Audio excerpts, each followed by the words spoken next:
Well, hello everybody, and welcome back to episode 65 of my Let's Play of Tyranny, or Tyranny, how you say it, as I'm about to go to the central stand. This will take me 15 hours, 15 minutes. Well, that 15 minutes, the whole episode, that 15 hours, we're going to be asleep for. I'll see, it's not that long, really, as you can see. Oh, what happened? Through the billowing dirt and rust, kicked up by the Edict of Stump, you make out the shifting silhouettes of a small group ahead of you, appearing lightly armed and armored. The group pulls two carts in their wake. They haven't noticed you through the maelstrom. Hail them. Attempt subterfuge. Allow them to pass by without making your presence known. Nah, screw it. Wary of your presence, the travellers halt when you hail them and await your approach. What's that? Embecate faces make it clear that hunger has left them weak. Maybe I'm playing evil this time. One steps forward to explain that they're scavengers from Old Stewart, hoping to trade their haul in exchange for food for their families. A glance at the goods reveal that they're carrying remnants of bronze and iron arms, likely scuds from the blade cave. Oh, the leader of the group head bowed deeply in defiance, asks if they may pass. Difference. Leave them be. Guide them. Proclaim them guilty of treason. Confess tickets. Yeah. Proclaim them guilty of treason. You pronounce their verdict before the travellers realise they're on trial. They are guilty, you proclaim, of unlicensed trade, theft, and unlawful possession of crude iron. The sentence for any one of those crimes is death. The traveller's leader falls to her knees. The traveller leader falls to her knees, begging for mercy, even as her companions reveal tarnished and broken blades. Execute them. Execute them. Death to their pleas. You fall on them with weapons drawn, butchering the scavengers with ease. Your attention turns to the goals. The better the metal scraps be in your hands than left here to rust. But bones and injuries. Reputation. Broken, torn, and blend mark. Nice. Wounds and injuries. What does that mean? I'm assuming injuries. Everyone got hurt. The Unbroken were appalled by your words and actions, gained wrath major. Wow, the Unbroken. Tonan courts reacted favourably to your actions. Blended Mark. Blended Mark was disappointed by your words and actions. Blended Mark. Who's Blended Mark? Yeah, whatever. So, added. Yeah, it's got this though. Blended Mark's not one of my people, is it? Because isn't she like something with claws? That's I'm playing evil, so. Kills in Shadows, verse, Larry. Yeah, they're fine. Okay, so where are we now? Probably rest.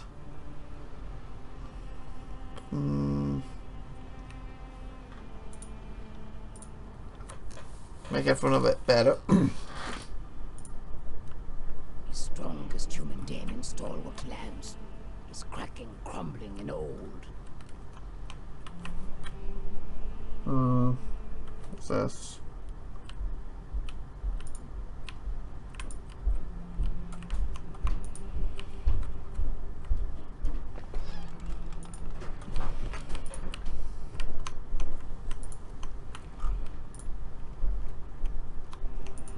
Can't do that. Make sure there's nothing over here I need to grab. I don't think there is. Okay. We need to get a lead for her.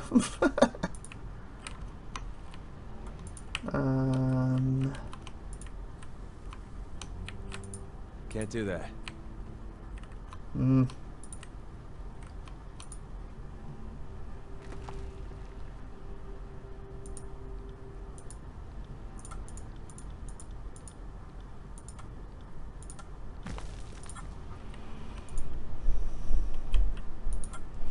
The moat that once encircled Sentinel Stand has long since succumbed to the harsh environment. Standing water and patches of moist dirt are all that remains.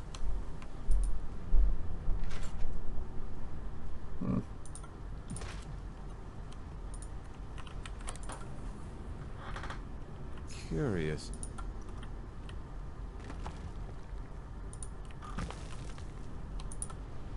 Central Stand Keep was once a proud, imposing structure. Now it stands as a mere shadow of its former glory.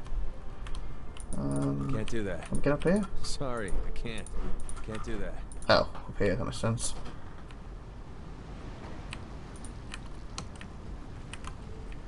Nothing in here? No, nothing to highlight and blow. Keep your wits about you. Where? Oh, the stand's gonna be up here because we're gonna try and rescue her, aren't we? Oh, there's like the guy. Gonna help us. Or a guard. Easy guy up. This is what we're up against, and this is why the Unbroken couldn't take back Starla. He shakes his head at the wind whirl and sighs. Among other reasons, I conscripted into Jagged Remedy's gang for the chance at making it through to Sentinel Stand, but so far all I've gotten are some fresh bruises and a wow nickname. Matters Brown Bottom. Yeah, that is a little bit, literally. Scarlet gave you a new name. These wins are extraordinary. Apparently, it's the first step of entrance into the Chorus gang. The rest is open to interpretation of whichever gang boss happens to be in charge and how they like to welcome you recruit to premises. Without getting into any details, I can say that Jagged Remedy is a sick beep. The journey here wasn't my finest hour. Now they're calling me Brown Bottom. He frowns and shakes his head. Oh, so when you were travelling with him, you pooped yourself. Okay. Rambo A, this makes up Maritus. I've seen worse. Work yourself bloody earning respect, and you'll bury this name too. Surviving a few battles is a good start. These wins are... Well, Rambo. Well, obviously he pooped himself. Here states, glancing away in discomfort. The intention right was severe. Jagged Remedy makes sure that his new recruits are too degraded and spoiled for any other gang to want them.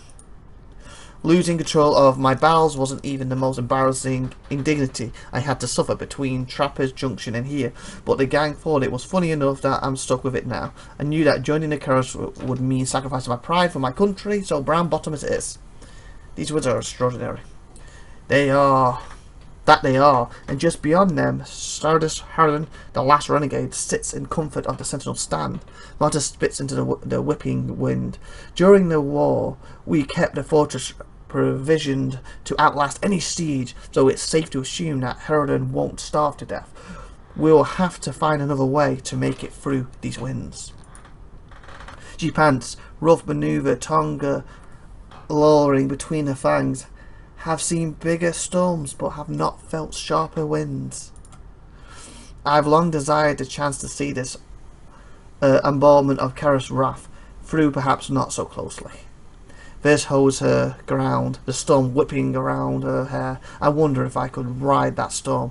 What do you say we find a barrel, seal it up with meat inside and see what happens out there? A moment later she sighs, maybe not.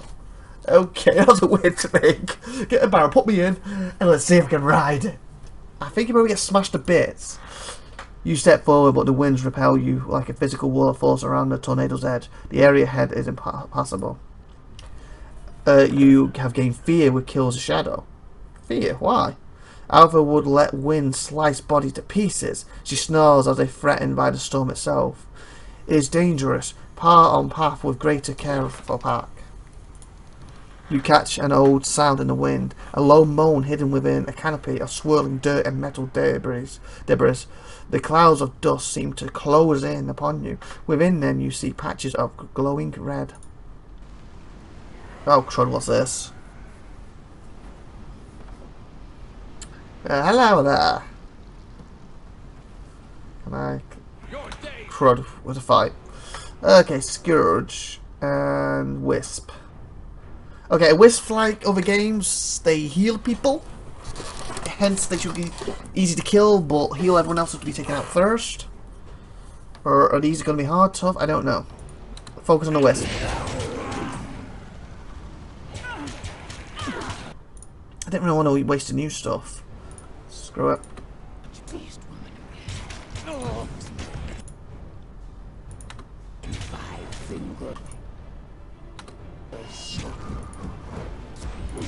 My command.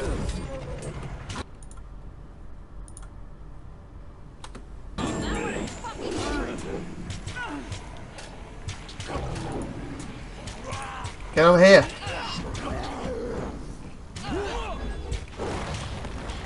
Okay, she needs healing or she's going to go down.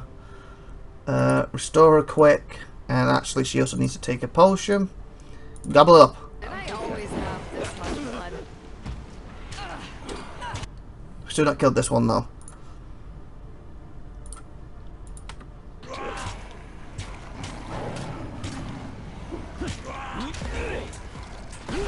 God, we got it. Okay, it's not going bluntly here. Crud, there's one here. Everything, focus on this. Crud, why are you hitting you? Yeah, do it quicker. Shall we? That heals everyone, correct? Heals at 5 bite, yeah.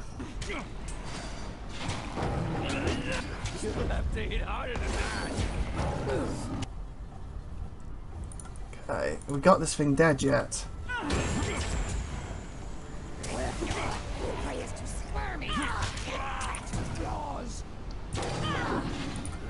got it.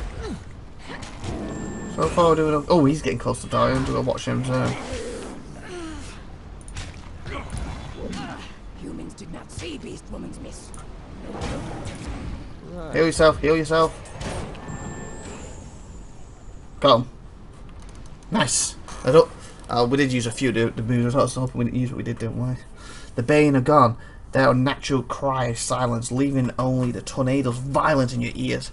As the dust clouds recede, you spot a crouched figure on the wall above. Is my vision poor, or do I spy a figure atop the wall? Yeah, you do.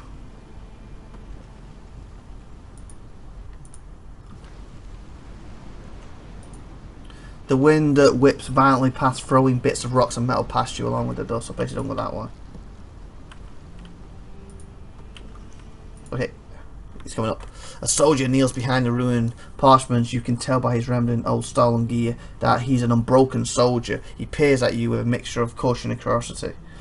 You handle the Bane well enough, but what brings you to this forsaken place? He pauses as recognition dawns in his eyes. Martis, I thought you were out in the field with... He stops himself and frowns, regarding the former unbroken captain with closer security. I didn't expect to find you in the company of a fate binder. I'm running with the Scarlet Chorus now. He turns to you with fear in his eyes, then quickly refocused back on the scout. We were in an impossible situation. I had to choose between dying for my pride or looking after the lives of our people. I can't pretend to approve of your decision, Martis. Had I served in your unit, we would have taken a different direction. He frowns with pity. The Unbroken will endure, with or without you. I only hope you find some measure of peace in the army of Karas. Just try not to cross me on the battlefield. Broken Legion had the proud accomplishment army of the realm of Starlet, citing the victories of evidence of skill, pride themselves on never facing defeat. Oop. Wow, well, he got defeated.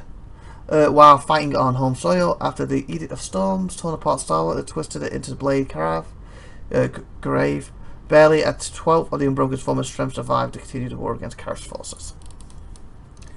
The scout turns to you. Did you parade your new recruit all the way here to mock us, or do you have business in Central Stand? Looking for Grave Ash's daughter. Rumour has it she's inside. I'm here to recruit some new friends, the voices I've narrated. Just passing through.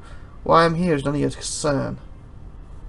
Yeah, because I don't want to give it away, because we're after her to go, no, we're not doing it. Or actually, the last of the great northern generals to stand against the Overlord in ages past. Archangave Ash now serves characters. Oh, he does, as the supreme commander of his favoured legion. And is charged with conquering the Tiers. Grave Ashes shares a powerful bond with the soldiers under his command and regards each of them as family. The death of a soldier in the enemy hands represents a grievous loss to the old general. He bears the burden of his love with Morrow. Okay. So basically it makes sense that I actually say a name then, because I was thinking that Grave Ashes was inside there and that's where we were kidnapping him from. But he sent him to get his daughter, so we might be able to come to an agreement. You just throwing this out there, but it pays to keep some information close to the vest. The voice of Naraka prides himself on keeping secrets. You might look... I'm doing it for a reason. Is that so? The Scarlet Chorus have mostly left this territory alone. Comes, and besides, if he... We can kill him if he doesn't give us what we want. The Scarlet Chorus have mostly left this territory alone. It comes as some surprise that they would send troops into this favoured, occupied lands to fetch one prisoner of war. Can't imagine that the voice of Nera wants out of Ash's daughter. If he dispatches you to the task, she must be something special. Well, you won't be making it to Central Stand anytime soon. The only people to see the inside of the keep since 430 are the last Regain, his personal guard, and a few disfavoured prisoners. Not that you should care about the last Regain over much. The edict is making the war an impossible challenge for Grave Ashes and his legion of ironclads. I'm sure that just thinking about it makes the voice of Nera giddy. And with that, we're going to end this episode. Like, subscribe, and good stuff. Tune in next week, and we'll continue this. So, jumps in. Bye for now. Have an amazing, great day. Bye.